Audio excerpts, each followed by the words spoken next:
اليوم هادي يجي عندي خويا من اسبانيا وتشها عليا ندير له الطنجيه، ولكن انا راه ما عنديش هذيك القدره فين كيطيبوا الطنجيه. غادي نديرها غير في الكوكوط. سميتها ديك القدره بعدا اللي كيديروا فيها الطنجيه، والله الا نسيت سميتها، قولوا لي سميتها.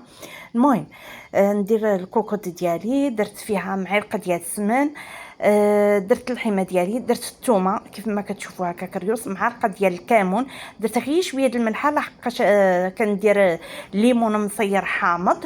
و داكشي علاش تتكون فيه الملحه، ما ندير الملحه غير شويه.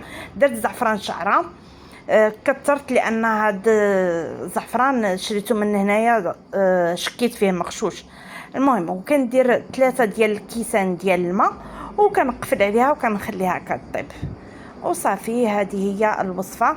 درت كاس ديال زيت البلديه، معلقه ديال السمن كبيره، ومعلقه ديال الكمون والزعفران الحر وصافي. هادشي اللي كندير عليها الماء.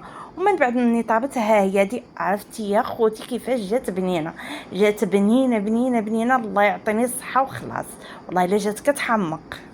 سلامتكم.